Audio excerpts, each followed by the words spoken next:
Pickaxe.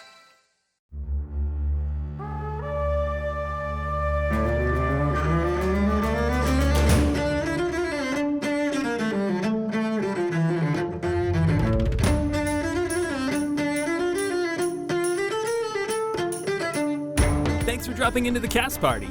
Join the cast and crew as they are poofed from their Hollywood film set into the crazy world of Fendrea. And action!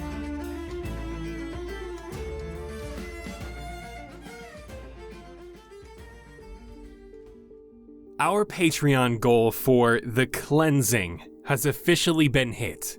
200 subscribed patrons means you all get to witness the cast and crew get personalized readings from a psychic medium before we cleanse Vince's aura of the negative energy looming over him, hopefully curing him of his poor, cursed roles.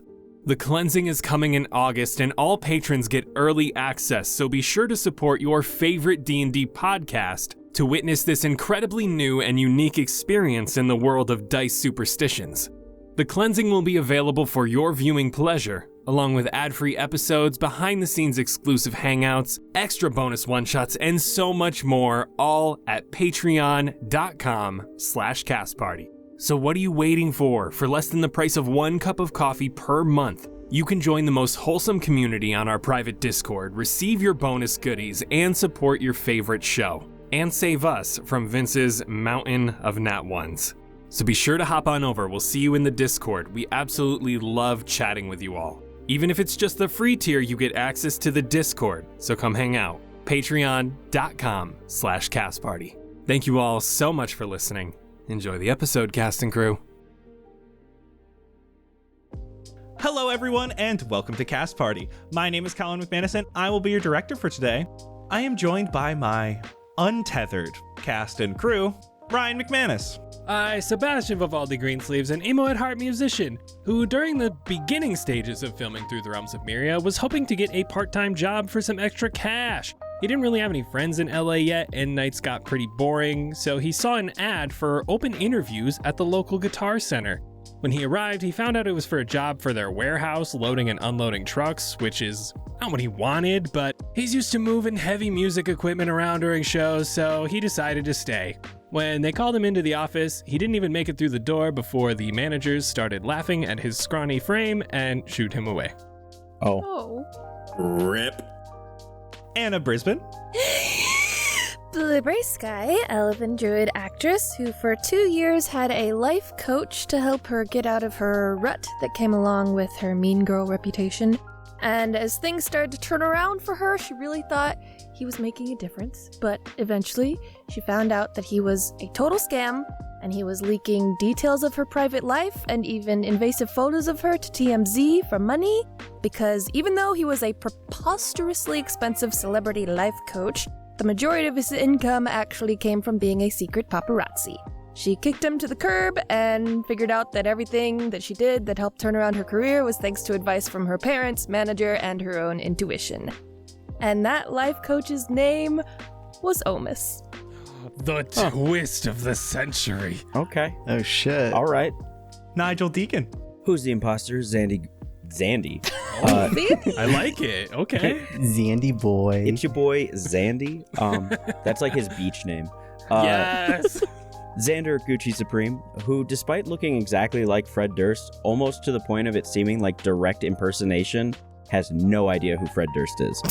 This could be due to the numerous Limp Bizkit CDs that were in Omni's RV after the abduction, but it's honestly impossible to tell. Oh my god. Vince Perino.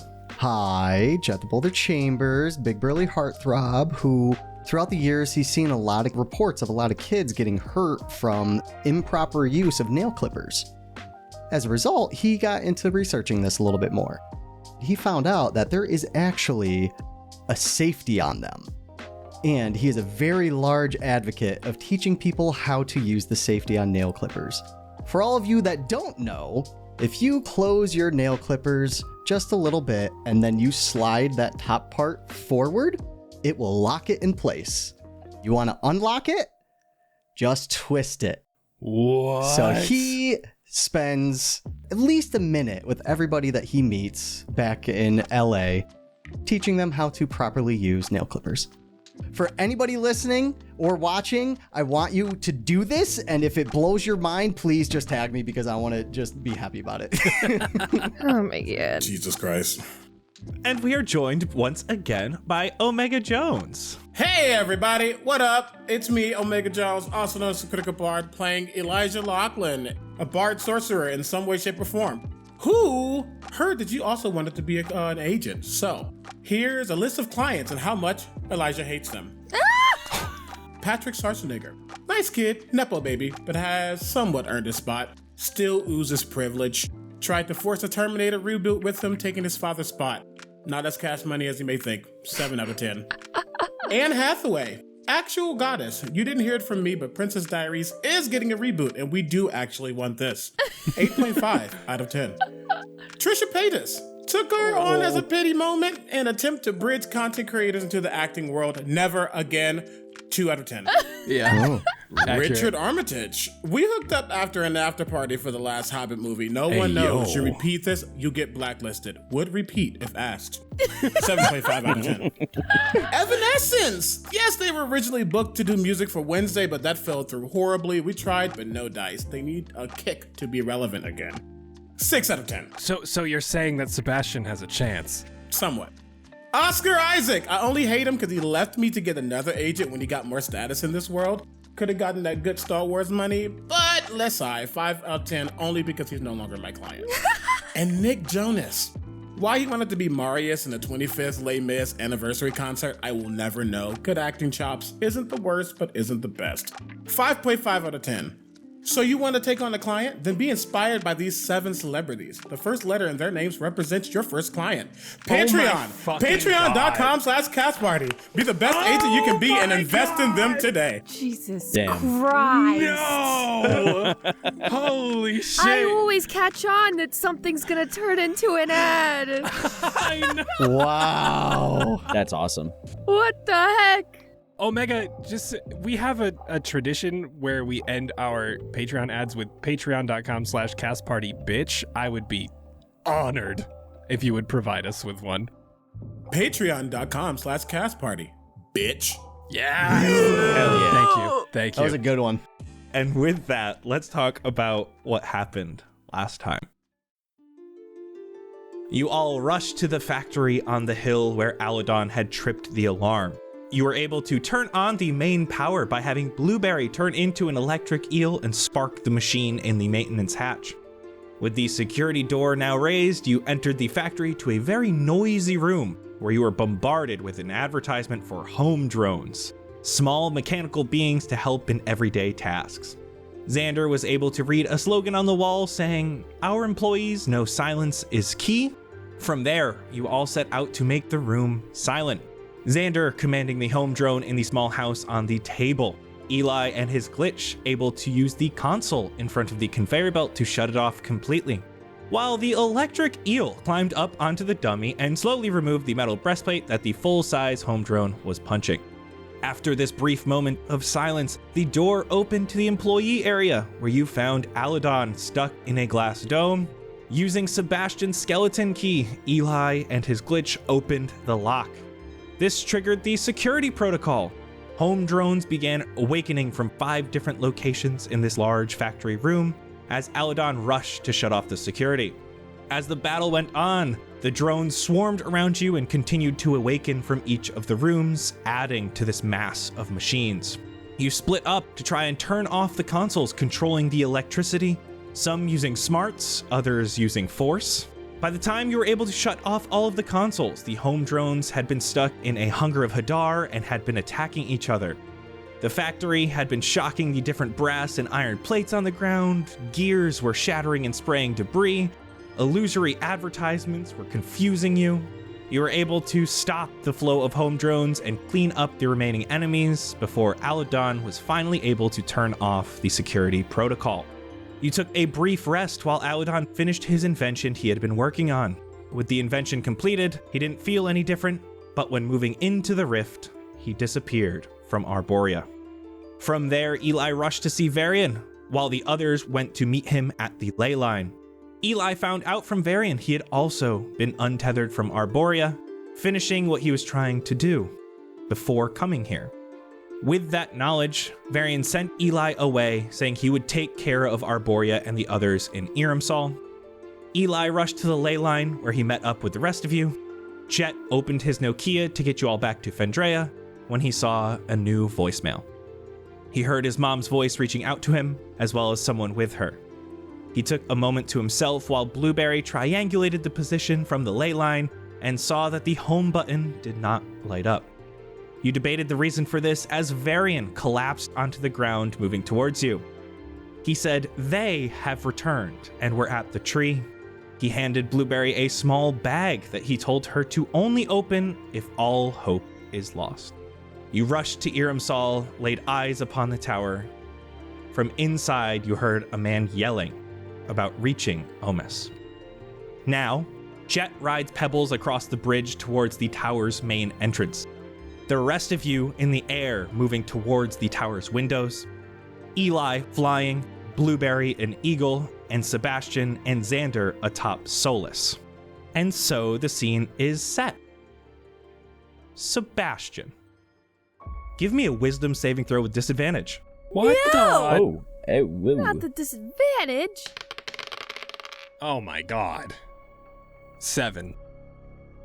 Sebastian, you start to feel as you hear this man yelling from inside the tower.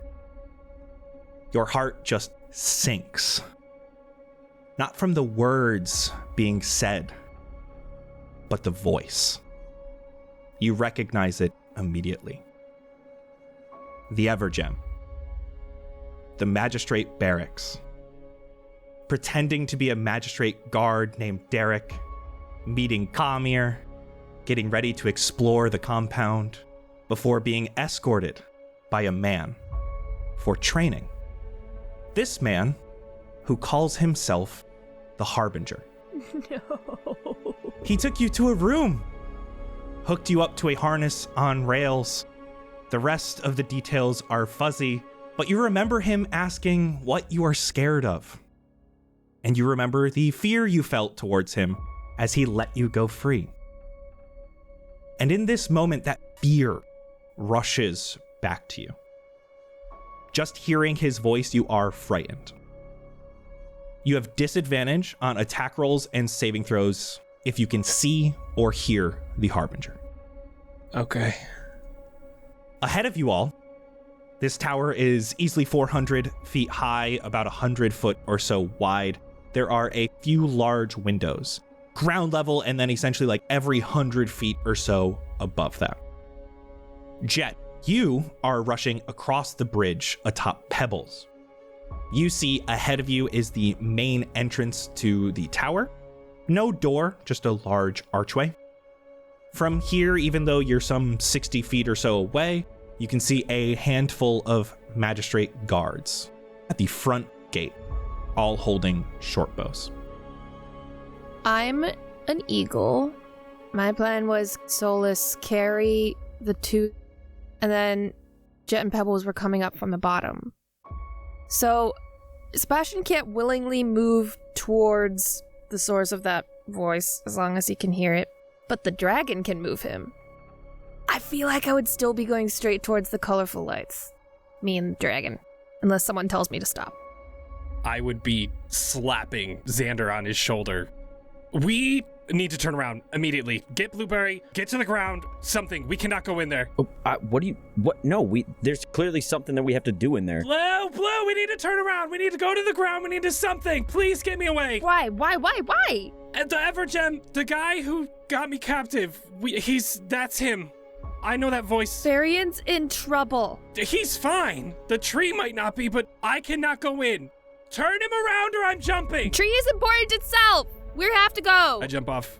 Oh, what the hell? I jump off Solus. I pull out my berry, shove it in my mouth. I am aiming for the main entrance because I feel as if I would be more safe going in with Jett. You see, you guys were a little bit ahead of Jett just because of how fast the dragons and stuff can fly. You're able to jump and trajectory yourself with this slow fall on you, with the feather fall, and get onto the bridge. I'll take that. Just for context, Eli would have just seen Sebastian suddenly start screaming bloody murder and then jump off and start floating down. Yep. Yeah. And the rest of us look equally as confused. We want to go in from the bottom then? All together? Blueberry, as you say that, as you're looking, there is on the eastern entrance, that's where you see the main entryway that Jett and Pebbles are headed towards. There is a pretty large window, easily 10 foot across, on the southern side on the ground floor. I think I'd be better off from far away. Just an inkling. Okay, let's go down there. I'm gonna point at the window to Solus and to Elijah. I have another quick question. Can I ascertain that Sebastian was scared, or did it look like he just gave up? Give me insight. 24. You've run with Sebastian for not very long, but you know this is pure fear. This is unlike Sebastian. This seems irregular. If I can add to that, when we were getting ready, waking up in the morning to go to the factory, Sebastian was gung-ho, and I said, I'm ready, let's do this. And Eli said, seemed very confident about that. Now he is in the face of a voice and has thrown himself from a dragon 100 feet in the air. That context helps how Elijah felt about it. Then he would listen to Blue and follow them, just go straight down. He starts to go down and we kind of go towards our now intended destination.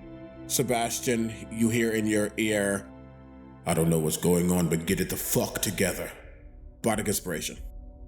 I am waiting on the bridge, collapsed over with my hands on my knees, breathing heavily after I land, just waiting for Jett to ride up. Sebastian, get up here! I'm running as quick as I can on Pebbles towards him and just throwing my arm out to try to grab him up while we're still moving. No, I can't go in! You're coming! I don't think I can. Buddy, we gotta go now. We don't have time for this. I don't know what's wrong. I know. I don't know why you jumped I know. off. Let me explain. The Evergem, when I left you, I was pretending to be someone, Derek or whatever, from the magistrate. That guy took me. I saw him kill you, okay? I saw him kill you. I saw him kill everyone. It might have been just a fucking image in my head to plant this fear inside of me, but it fucking worked. And I couldn't go in there, at least on a dragon. I at least had to come down here and try to keep it together and go in with you. I'm sorry, man. I mean, I'm hearing you, but we have shit that we have to do right now. So I'm going to ask you to mount, and I'm using command on Sebastian. Sebastian, you hear a yell from the tower and a burst of flame. You have disadvantage on this saving throw. As the burst hits and just rumbles the tower, it's an immediate shudder. That's a nat one right off the bat, so... Shaking, he forearm clasps you and tries to have you pull him up. Hold on. You're rushing up as the other three are heading towards that window. Blueberry is the first one to the window, and inside Blue, it's beautiful. For those of you who haven't seen the Haveneye before, it is just magnificent. These dark, black, obsidian-like flooring with a tree growing out of it. No roots beneath its depth. This just straight trunk that goes upward before branching in all these different directions. No leaves, just this bright white bark that contrasts so heavily with the dark black floor and the gray stone walls. A gorgeous place. Generally would be seen as serene, until you see the broken and burnt branches that had fallen off and crumbled onto the floor. A burst of heat and light comes from a group of 10 mages, combining their power to blaze the trunk of the tree. 10 archers stand guard with bows drawn and quivers on their backs. All of these people are just stiff, like pawns on a chessboard, barely moving unless directed. Those directions coming from a being only one of you have really seen before, and that's actually Blueberry. This is the Harbinger, but in his other form. He doesn't look human right now. He's dressed in ragged gold clothing. His face no longer feature just a black outline, eyes streaming a dark black fog. Above his head are these floating motes of energy, bright white. 3 large tentacles come out of his back, though this time, 2 are dragging along the floor behind him. The third one arches over his shoulder, moving back and forth, and it too streaming fog from its eyes. But they are a bright white, matching the balls of energy hovering above the man.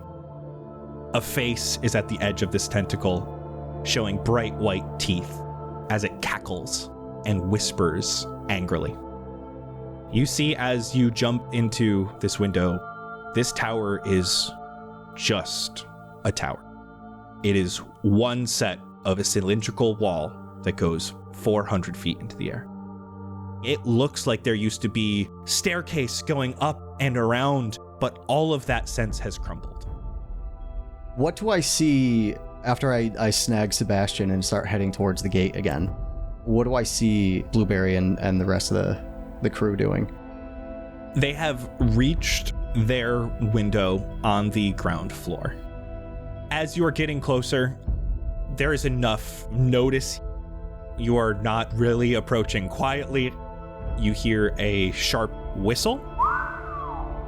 They all draw their arrows, and they are preparing to shoot at you. Hearing that, I'm sprinting right towards them.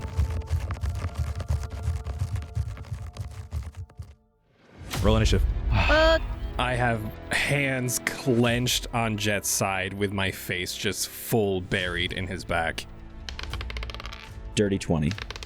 7. 15. Nat 20 for 22. Not a nat 20, but 25. Colin, will you let me preemptively do something before initiative or no? What are you trying to do? I was going to cast a spell, like a buff. Sure. I'm going to start running faster towards them. Just tell Sebastian, hold on. Clench. You could just see the determination, and his hands just clench on to Pebbles harder. The amulet that he's wearing, you can see just the branches in the tree start to radiate white, and they just explode with more brightness throughout, and it expands from his body. I'm casting Crusader's Mantle. Anybody within my vicinity will get an extra 1d4 of radiant damage. With that, we're starting at the top of initiative with Eli. Eli will look at everyone and say, I'll be honest, I don't know which one to start with, but this is bad across the board, and I don't know that entity, but we gotta handle it. I'm going to be right next to Blue. Some of that glitchiness is extremely apparent at this point, but he kind of like grabs the side of his head and almost coalesces into some kind of ball in a way. As he does, he then splits that into 2 and thrusts one of those things into the giant eagle, and the other goes into himself as I twin cast haste. Oh! Ooh, snap. As you get that, in your mind you hear, I don't know why he trusts you, but clearly you're the key. So let's unlock some shit. Bardic inspiration to you, Blueberry. And then I'm going to fly inside.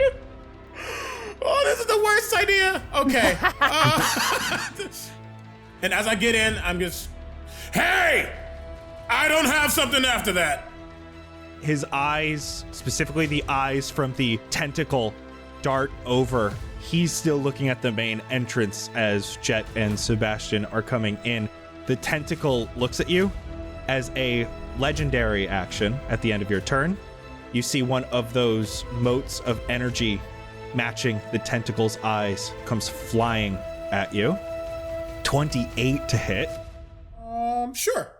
17 radiant damage. Jett, you are up, and Xander, you're on deck. So when I was kind of getting Pebbles to go faster, I was activating my boots as well. So I'm going to use my action to activate those to double my speed. Hold on, buddy. We're going. I'm going to grab his leg to keep him in place as we're going, and I'm going to cast Sanctuary on him as a bonus action. And I'm just going to run the full 60 feet forward towards the archers. The only glimmer of hope you've seen from Sebastian in the past 5 minutes, just that warm, radiating feeling, knowing that you're there to protect him. Aw. If you will let me, I'm just going to dash right through them, and I'd like to jump over the line of them. So you're trying to get to the other side of all of these archers. Yes. You got Sebastian on you. You're able to just jump straight over this whole group and land on the other side.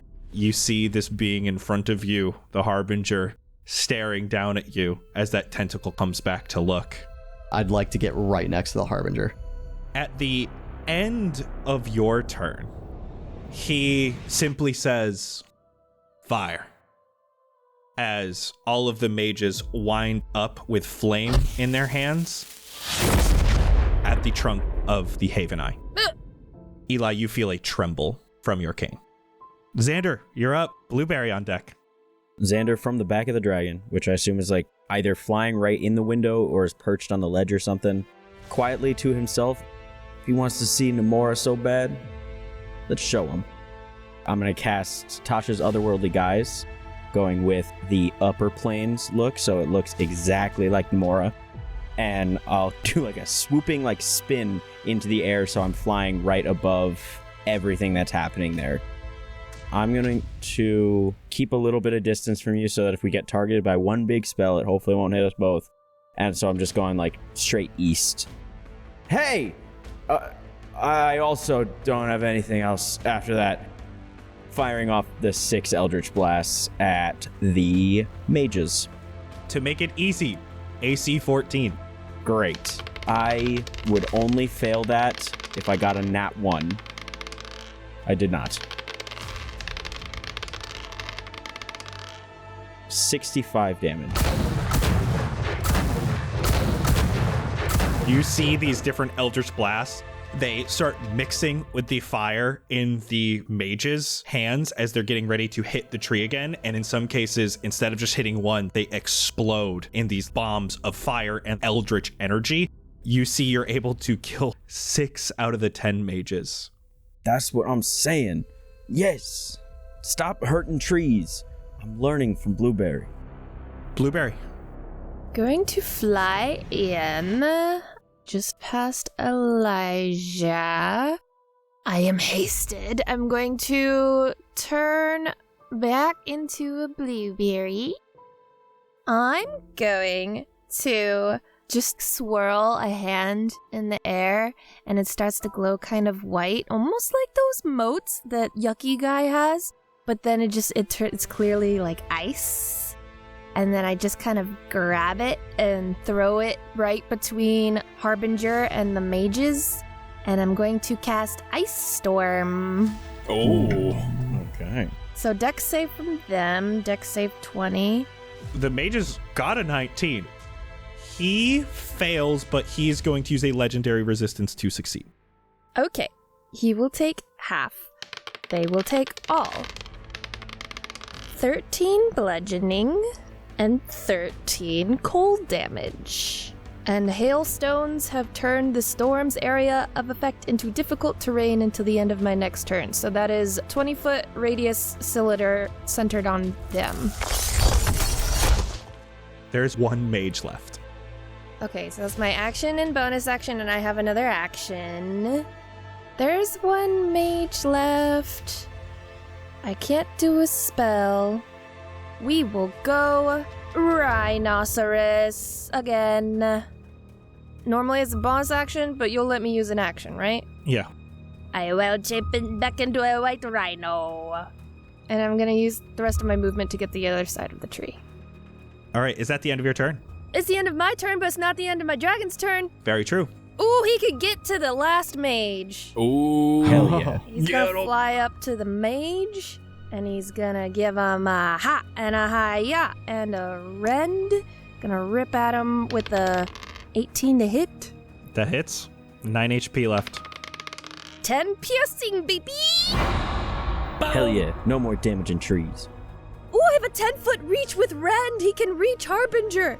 He's going to slash at Harbinger for a 23 to hit. That hits.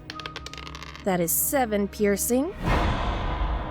And he will open his mouth and bright light, radiant breath weapon, dex saving throw. Before you do that, as you bite the Harbinger, you feel that damage go through as he disappears. Xander, he is right next to you in the air. That's sick. That's so cool. So awesome. I'm so happy for that. If I do a 30-foot cone from where the dragon is right now, I can hit him. Will I also hit Elijah's double? The truth of the matter is, you don't know he's there. Then I would just do it, and it would not hit Xander, just be on the edge to hit him. Breath weapon, so dex save. Oh, I don't know if you added the extra 1d4 because he's in my range. Oh, he takes damage not even from just you. So do I need to roll another d4 for that first rend? 2. Failed, and then used the legendary resistance to pass. Great! Perfect. For a moment, you see the glitch come into existence for just a moment for you specifically to see it, and it goes back invisible. I saved, and I also have evasion, so I take nothing. All Let's go. right. Excellent. Nice. It would be 5 radiant, reduced to 2 for him for saving. I haven't even noticed that the dude's behind me yet. Okay. You do, though, now, as he looks at you. How do you still have their power? It's just a prank. This is mine. You see, as he is floating in the air, that tentacle comes out, opens the mouth, showing those white teeth, and tries to bite at you, Xander. 27 to hit. Silvery barbs. Ooh. Get him. That's a 19 on the second one. That one doesn't hit. Hey! Oh, Really? Xander, get that advantage! I got +2 from Tasha's. I would say, Xander, you will suddenly see, like, where their eyes are, you can see a zig-zig. But it did not come from Elijah. I love that. I love that for me, for us. Xander, you saw that bite. It missed. You were able to use those wings to dodge out of the way. You're adept at dodging in this case as it pulls back, and you see not from him, but the mouth starts whispering at you, and you hear Omis's voice. What? You can't do that. I need a wisdom saving throw from you, Xander. You have advantage. 21. You pass. Yes. And you are going to take half Sick. of 23 psychic damage. Sebastian, you hear the same whispering, but this time directed at you, and it is indeed the Harbinger's voice, but coming from the tentacle. I also need a wisdom saving throw. Disadvantage. Yes, yeah. You get +3. 7. Dude! Yeah. You're taking 20 psychic damage, and this is just reinforcing that fear. Jett, you feel full force, forehead pressed into your back, sides clenching. With a bonus action, he's going to target Elijah with another one of these motes of energy. Ooh, that's only an 18 to hit you, Elijah. Does not hit. As this energy comes at him, it's like a TV screen just like opened up and said nope, and just completely ate it. Not the TV screen itself, but like the glitchiness just nope. So Sebastian, you are up. Oh, Sebastian, the first thing you notice as you jump over these archers atop pebbles, and you turn around to look at them, Kamir is here. who now? The dragonborn man you ate with at the barracks. He is glassy-eyed, stiff as bones, and reacting to commands. He's in the archer group? Huh. He is part of the archers. Interesting. Trying so hard to regain my composure. I realize why we're here. We need to save the tree. He teleported away. A sense of release washes over Sebastian. I pull my face away from Jett's plate mail. Just put a hand on his shoulder. We need to make damn sure that this tree does not get harmed. You need to make sure he doesn't hit me, okay? It's not going anywhere. I got you. I trust you. And I'm gonna give you a Bardic Inspiration. You're gonna get my Advanced Bardic Inspiration, so it's the advantage die. Okay. A click in Sebastian's head as he flips Daisy around. He turns to ride facing away from Jett so he can kind of see things just a little bit better.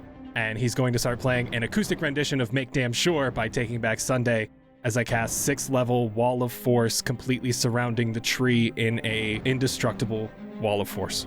Ooh. Beautiful. You better. Let's go. Am I like shunted out of that? How does that? If you're in the way, I get to choose which side you go through, so I would have pushed you away from the tree. Cool. And it doesn't hurt? Does not hurt. As the acoustic rendition begins, Daisy starts to glow a little bit. A music staff protrudes from the hole in the guitar, but almost seems to fade away as it gets maybe a foot away from the guitar, and you just see it expand as it just envelops this tree, completely encircling it. At the end of your turn, it is the archer's turn. Would the archers know that Wall of Force is there? Because if it is invisible, which I believe it is... An invisible Wall of Force. They do not know the wall is there. Potentially, neither will Blueberry. I have seen you cast this once before, though. Yes, you have. You have. As a legendary action, I'm going to roll my wisdom save for Sanctuary first, because this is targeting you, Sebastian. Definitely going to pass. In your mind, flashes, remnants, the first time you met the Harbinger, this time different, as you see yourself striking down Jett in front of you, leaving him to die from the beast. You're taking 31 psychic damage. I don't get to roll or anything, goddamn. Not for you. Oh. Oh, that's a high concentration check. So that's what I need, a 15. Well, I hope this all didn't just go to waste. I get a +3, Jett? Yes, +3. The lowest was an 11. I'm going to use my Bardic and just pray. 7. Oh, 18. Oh, Yes! Wall of Force is still up. Thank you, Elijah. There's a flicker. You are distracted for a moment until you see Jett in front of you and his calming aura around him, and you're able to hold on to that Wall of Force. That is the archer's turn. As you all see, each one pulls out their arrow. All 10 arrows hit the Wall of Force and bounce off as they were targeting the tree. Yes. That's their turn. We're back to the top with Eli. Good stuff. Right now, Harbinger is next to Xander. And it looks like the archers have people next to them, so he just yells out, "Focus on them, make sure they don't harm the tree." He will turn towards the Harbinger, and he'll start to laugh. "You come into my house and try to start causing chaos as if you own this place? That's a problem." Let's try it, because he doesn't know. Let's do some blindness deafness on him. Let's make him blind. What kind of saving throw is that? Con save. That is going to be a fail. He doesn't trust this. He looks back at Sebastian and just kind of nods. "I got your back as long as you got mine." You're going to get another Bardic Inspiration. And in the same vein, suddenly, Xander, you see behind the Harbinger, a glitchy hand just wave as my buddy just knocks him in the back of the head. 24 to hit. Oh, yeah. 15 points of force damage. Eli, at the end of your turn, this tentacle just locked onto you, staring, and another one of these motes of energy heads your way. That is a natural 1. Didn't I just say you came into my house? Jett with Xander on deck. Scouring the field, looking for him after he just teleported away from me. I'll see him over by Xander. As I start to rear pebbles in that direction, I reach on my back and I just throw the shield up in the air, and you can see it spin once and then just gain its composure and land right behind Sebastian and float right behind him. I will charge right forward towards where Xander is. They are all flying Oh, how high are they? within 10 feet, and you are atop pebbles. Okay. As we're rushing, Sebastian, you doing okay, buddy? Hanging in there. Jumps back into song. He's not gonna get you, man. We do this together. As we get towards him, I'll take my longsword and slash at him mid-stride. 31 to hit. Jesus. Yeah. That'll do it. 15 plus an extra 12 radiant. And we'll rear back and try to slice like more towards one of the tentacles coming out of his back, actually. Dirty 20. That hits. 15 plus 15 more radiant damage. At the end of your turn, you just hear him say, "Loose." And again, all of the archers shoot towards the Haveneye. And you see this time he sees that nothing is connecting. Xander, you're up. He at least saw that the Harbinger got hit from behind. Knowing what he knows about Eli probably means that Ghost Eli is back there. I don't know how physical he is, but he at least knows to move a little bit. So Xander's going to fly right above Jett and Pebbles, still just kind of like rotating around him, whips out the arcane revolver, and it fills with the radiant look of a Namora form. In the other hand, he just holds it out like he would be holding a revolver, and just a fully like radiant vision of a revolver comes out. And I'm just going to use the arcane revolver twice as like the 1-2 attacks, but I'd be doing it with disadvantage as well because I'm so close. 23 to hit. That hits. Cool. Add a d4 to your damage. 35 and a d4 Of radiant. 2. So 37. As you do so, he collides with the wall behind him, disappears. Cool. Great. And this time, he appears at the trunk of the Haveneye, No. inside the wall of force. You just ain't as good as me, bro. That's it. That's all it is. That's why they're still with me. I can drop it whenever I would like. It is concentration. So if I see him go in there, I would stop playing. I will drop concentration on Wall of Force. The second blast is aimed right for him. Also 23. 14 plus 15. 29 plus another d4. 1 radiant damage. He is struggling. Once again, I'm going to use the remainder of my movement to just get away from other people in case a big spell comes out. And that is my turn. Blueberry.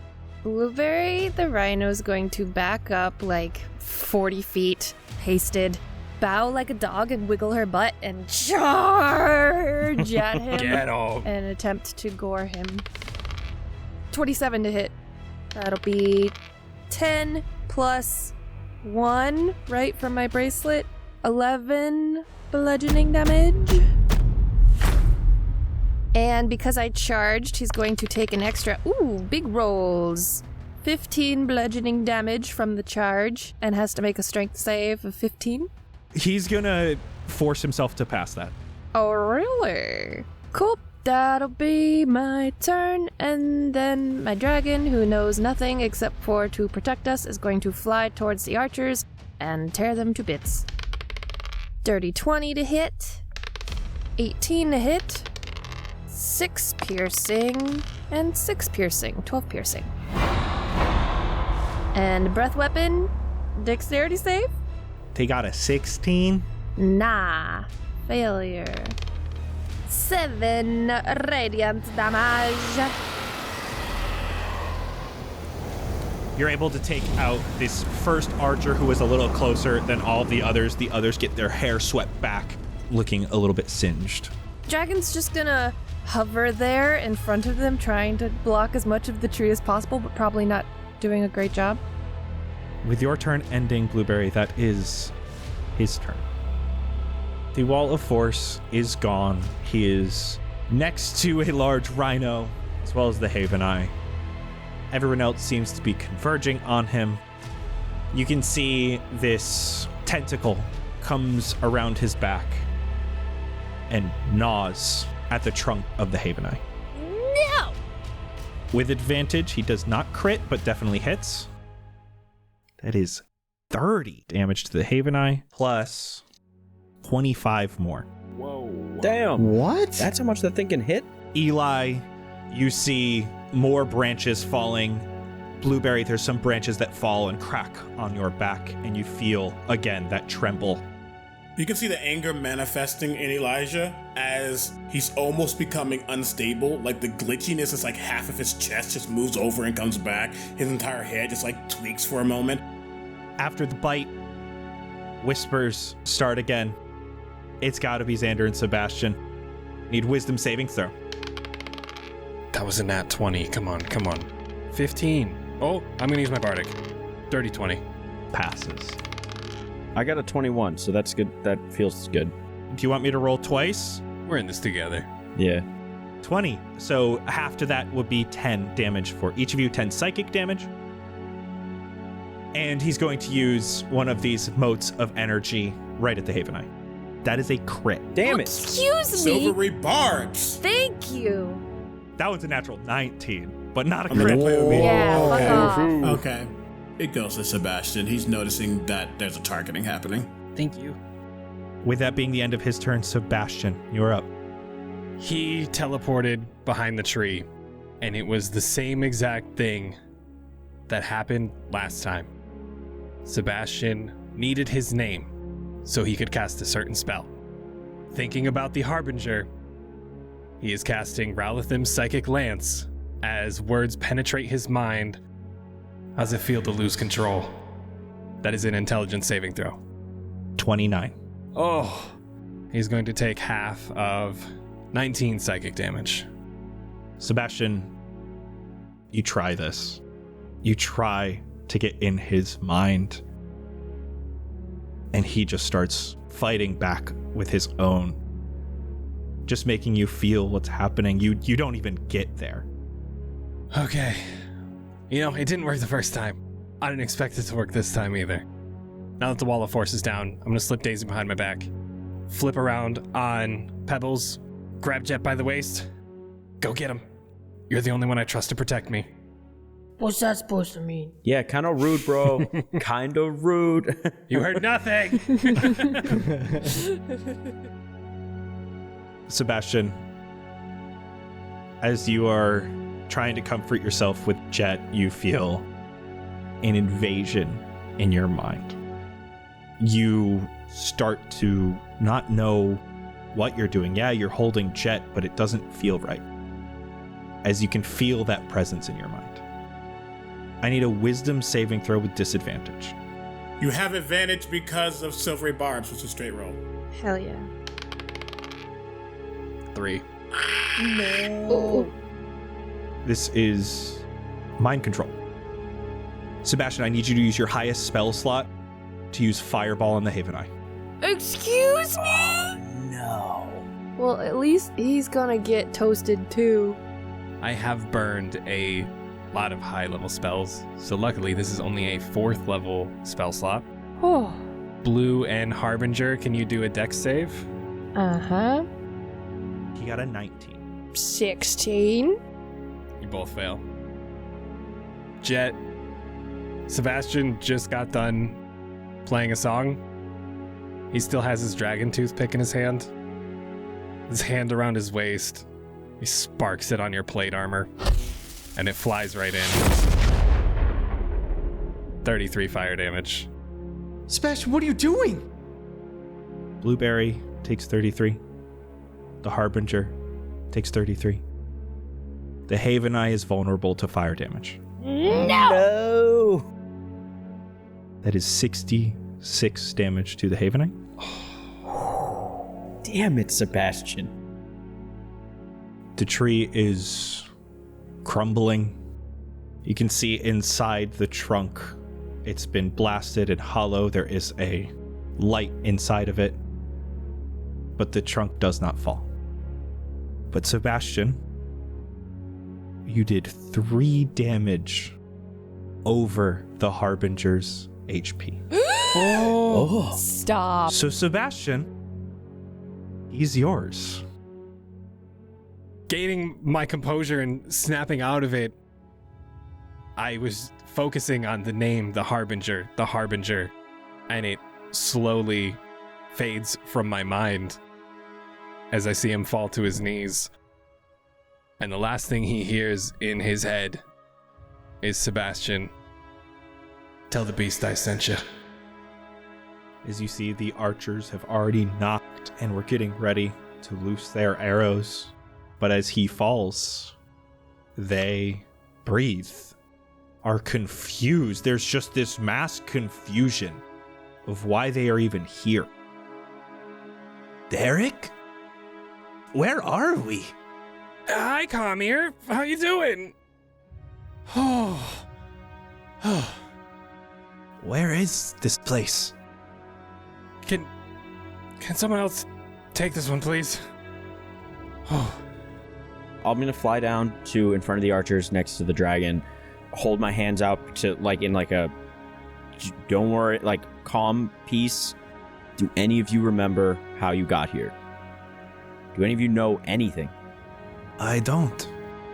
And you guys were all absolutely terrified and probably brainwashed by the Harbinger, right? That's a dragon behind you.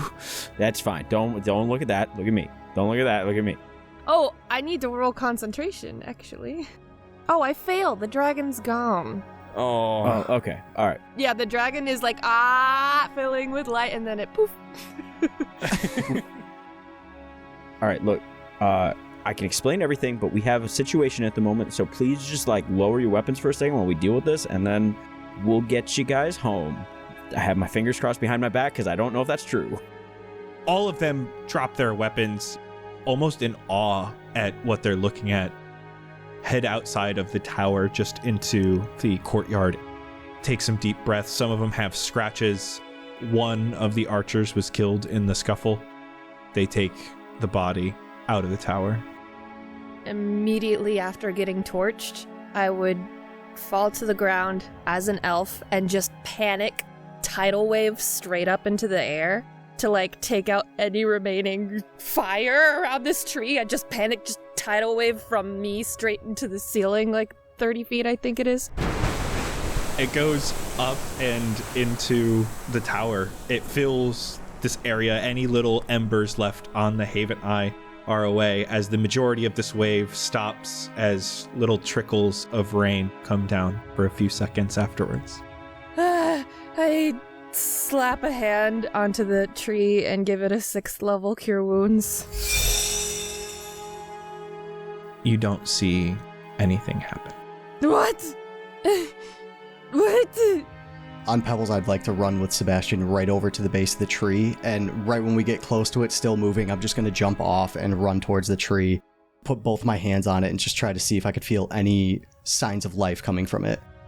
Sebastian, have you ever been clotheslined before? With the amount of shows he's been to and mosh pits he's been thrown in, probably. Great, because as Pebbles begins to move, you suddenly feel a hand on your neck. And I don't think you move with it. Hit the ground. Just wind knocked out of me, panting. You want to tell me why you just blew the fucking tree up? It was him! It was him! It was him! He was in my head. I didn't want to. Sebastian, how could you do this? It wasn't me! The fuck were you thinking? Yo. These guys were brainwashed. It probably happened to him too. We were at that camp. You heard him say something about the Evergem? I'd like to take a harder grasp on the tree to see if I feel anything from it. There is a presence. You can detect these things. This is celestial. It may be damaged, but it is still here. Elijah looks at Blueberry. What did he give you? I don't know. It's a pouch of something. But it's okay, right? It's okay. I'm just touching the tree and desperately giving it into 1st level cure wounds. Come on. You have to fix this. All of y'all. But he said last resort. He said if there was nothing. This is a fucking last resort. Your friend just blew the tree up. But it's alive, right? He could be dead. And I won't have that. Is all hope lost? Eli, it's okay. It's still here. It looks beaten and battered, but it's still here. Come. I motion him towards me and grab his hand and put my hand on his on the tree. Feel the essence of life. It's still there. And you know I'm telling the truth. Because I can't lie. Eli, you have your hand upon the tree. You do feel something. But I'm curious what Eli really feels. Eli is feeling anger at its rawest form, but as you peel back those layers, it's disappointment. Disappointment in himself, because he promised something and now he thinks that he just went back on that promise. And if he's going back on promises here, how the hell can he help Garrett? He's feeling a lot of confusion. He doesn't get how all this just happened. Almost betrayal of self. Like a leader, and he's failing. Because you can't even save Varian right now. From outside, you hear a call. Eli! Are you okay in there? He just looks at Blueberry and looks at the pouch. He doesn't know what it is, but he's hoping it's something, but it's wordless. He just looks. The presence comes off of Sebastian as he flies towards the direction of that voice just to see who it is. You see it's a group. The people from Iramsal.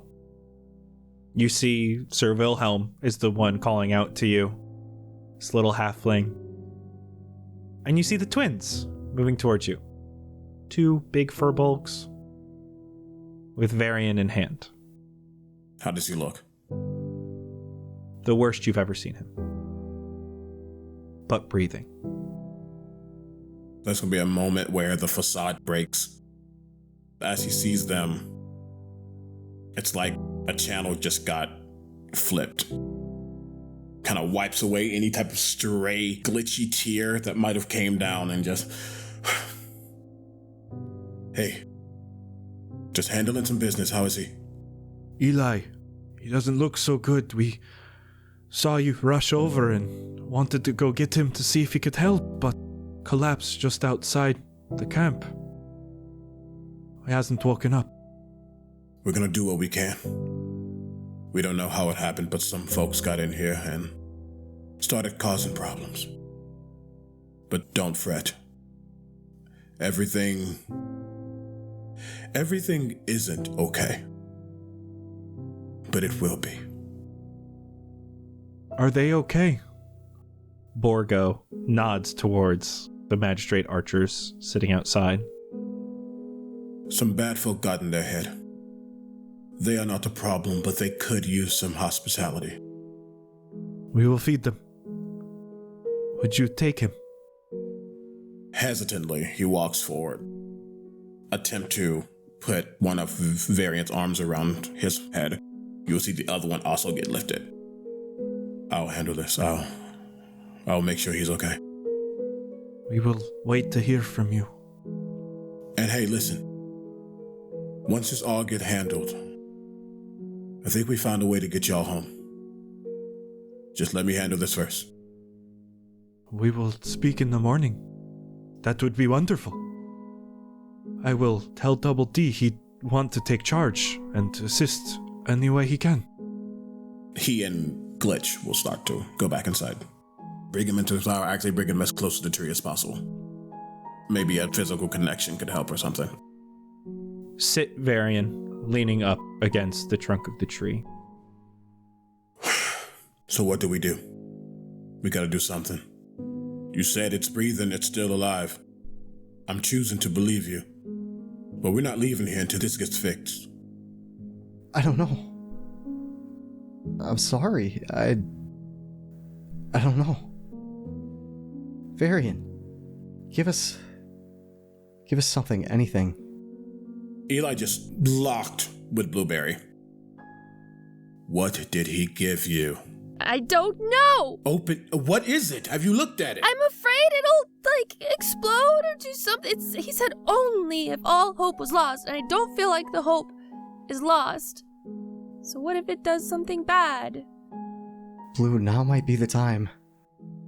Just peek. Blueberry, as you open the pouch, you see inside is a single spherical object. The outside of it is white, matching the bark of the Haveneye. It's a seed for a new tree.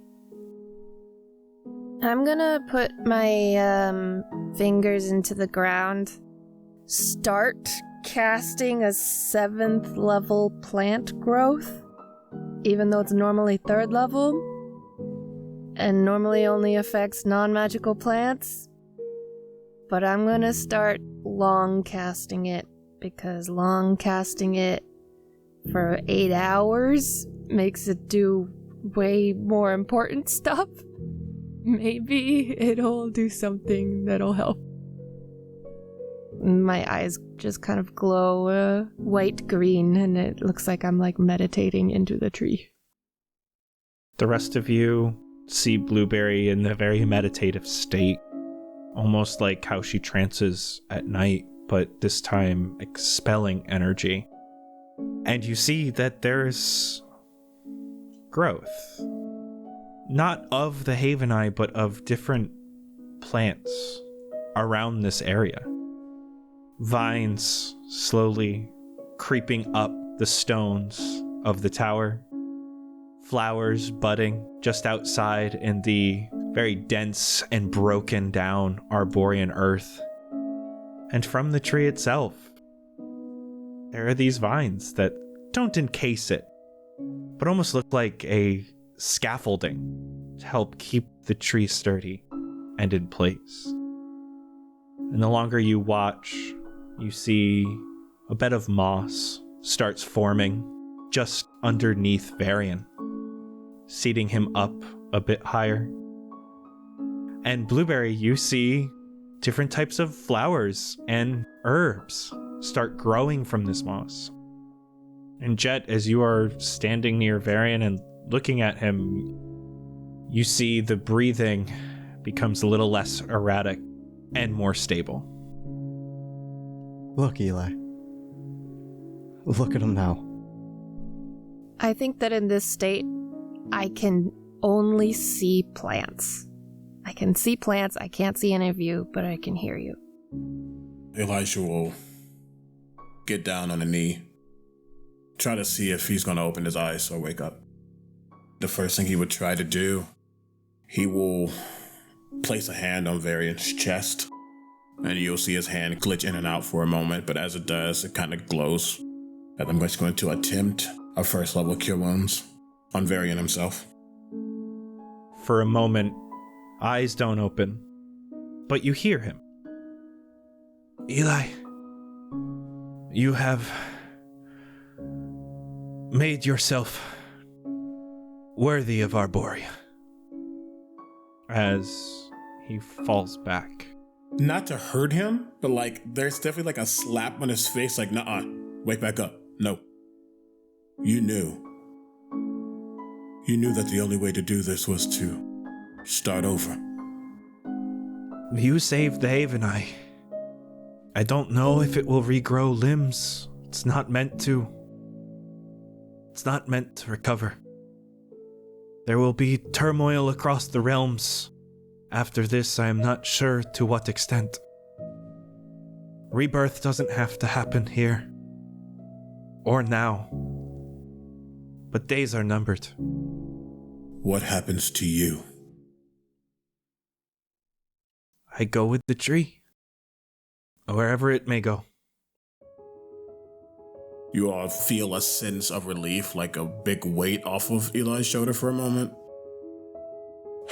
I don't know if what she is doing will help you in the long run, but if it's better that we plant you somewhere else, will that help with this turmoil, or are we just doomed? Not doomed. For she has it. It will help you get back home. I just hope she can find a reasonable place to plant it. Make sure it can be cared for. Arboria will be no more in a month's time. As she does with the plants, tell her to meditate with the seed. You all should rest. If you are going to find him, you will need all your strength. These people can wait for you to get back and help them home. Elijah, who is a wordsmith, is flabbergasted and does not know what words to say. But he'll keep holding Varian. If they rest, he's going to rest with Varian. Blueberry continues to grow plants, add color and beauty, serenity to this place. It always was, but there was this malignant nature here. It was black, white, and gray.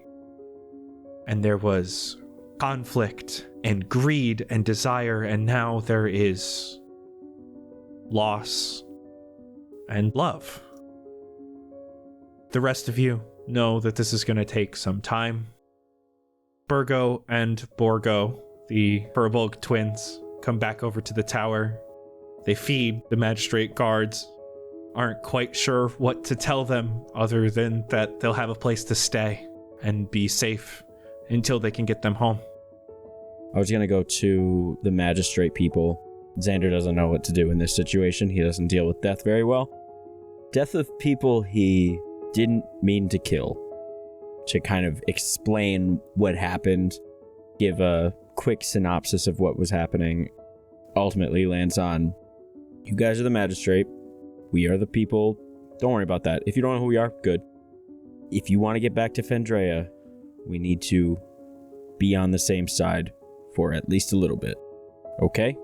Oh, yeah, I mean, we're not gonna stay here. I mean, I don't know how Derek got here, but still. And you're saying that was all the captain? Yeah. Yeah, he caused some major shit in there. And, by the way, that's like the tree that keeps all the realms connected. So, he did some bad stuff. I'm sorry if we were a part of it. We didn't mean to, right, guys? No, I know it's not your fault, guys. We saw firsthand what he could do, so just eat up, get some rest, we'll sort it out in the morning. You hear them walk over to the barracks. As you're waiting outside, you hear, "Who ripped up all the banners?" Seeing everything going on with Blueberry and Eli and Varian, I'll give them their time to do their thing. As she starts to focus on the seed, I'll turn back around. Sebastian! I'll run over to him and call for my shield to come back and put my arm out and have the shield from behind him help bring him up as I grab onto him. I grab his arm and just pull him in quickly and hug him. I don't know how to say it, man. I'm sorry. I didn't mean to snap at you. I see the tree and it just reminds me of home. It's one of the puzzle pieces, and if we don't have all pieces, how are we going to get back? I saw it burning and I snapped. Head buried in your chest with tears. I know, that's why I wanted to protect it so much. I don't know if you saw it because you were fighting stuff, but while I was singing, I made a barrier around the tree. I was just trying to help. The arrows didn't get to it. I didn't let anything get to it, and then I messed up. He got in my head just like he did back at the Evergem. I didn't mean to do it. It's not your fault. It's not. I know I made it seem like it was. There's no fault on your end. Are we still gonna get home? We're gonna get home. I promised you all that was gonna happen. You know I don't break a promise. That's why I followed you in here. And that's why we're going home. After hearing Varian say that Arborea would be gone in a month, not long after that I would release the spell. to just let these new plants live here for as long as they can. My eyes will go back to normal, and I'll just sit with the seed in my lap. We planting this in Fendrea? It's what he would want. Okay. Maybe we can go back to the elves. When we first got here, I'm sure they could protect another epic tree. I'll call out. If it hasn't been taken, could plant it up in Helios. Away from the plagued ground, but it's in the sky. As long as it just stops being used for production. And is more of a sanctuary. Yeah, that actually would be great if there were no people up there and no rot. And no magistrate. And if it still exists, so I guess we'll see. Lot of ifs. Yeah. Eli Prime is focused on Varian, 100%. Sebastian is like, you feel a gaze on you. He senses it.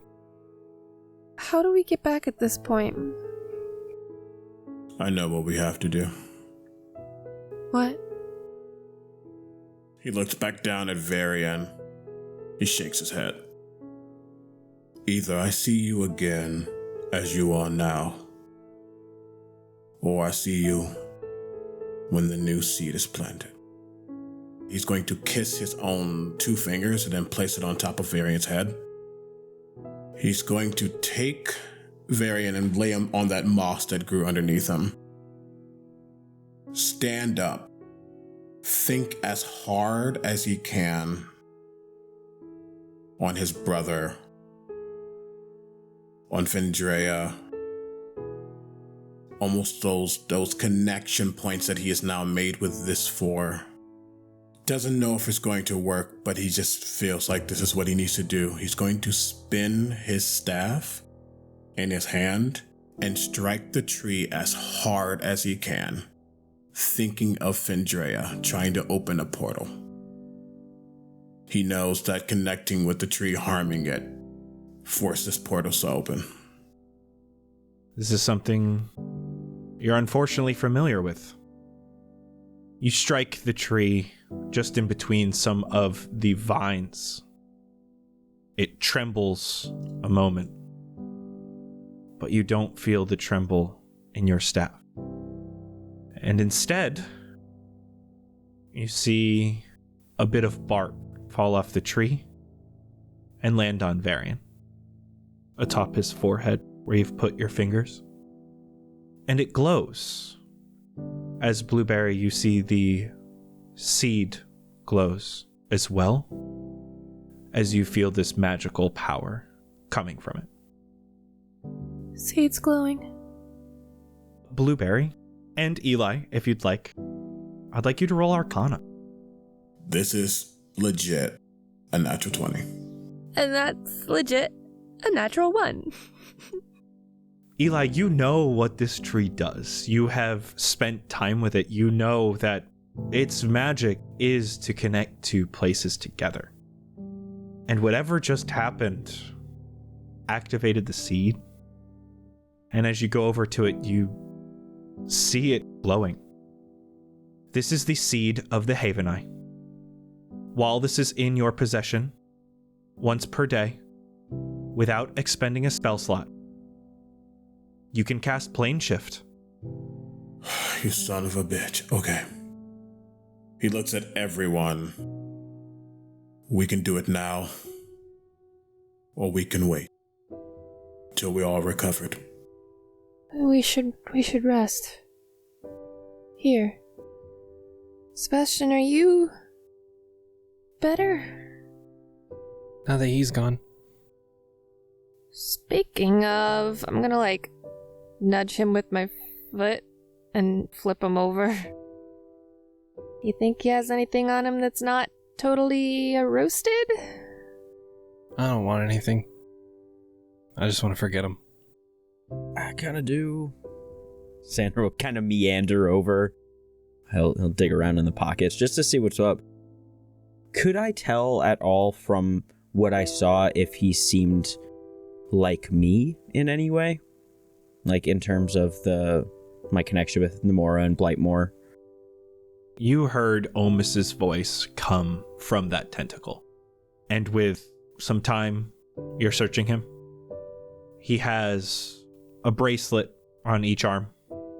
A small sphere lies on each. Just a black cord with a small sphere. Orange on one, purple on the other. And around his neck, an amulet with a white sphere. I'll at least take the bracelets and the necklace. The bracelets, those are directly like Blightmore and Namora related. And I mean, if it's white, it's got to be Omus, right? Xander loves to accessorize, so... It takes a while for you all to move these bodies outside, find a place for them. Some of the other magistrate archers, you see them mourning outside. And you all set up for the night. It's a bit of a long wait before it's time to really go to sleep. But Elijah, you're by Varian every step of the way. You see that bark landed on his forehead. You see it still hums a light glow as it's darker, as there's yawning from the others, as you see strands of hair on the ground behind Varian's head, as you see the last little bit of light leave the bark. And Varian stops breathing.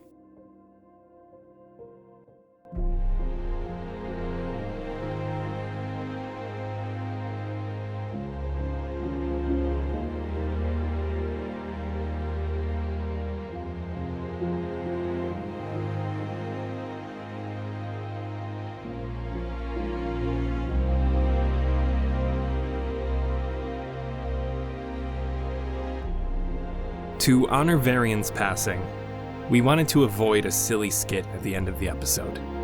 However, we would still love to thank all of our Walk of Fame patrons for supporting the show and allowing us to bring you the highest quality D&D content that we possibly can.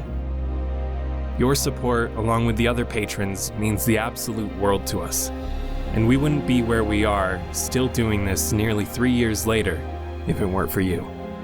We would love to thank our Walk of Famers, Bobby, Dragons, Mason, Dubword, Sainty Love, Eric 5, Jude, Foerunner, Frankie, Heather, Isuik, Jesky Fire, Jesse, Jin, Lady Lorax, Lexi, Miharu, Minehack, York, Opti, Red Mafia Panda, Bass Drop, and Ebab Flow.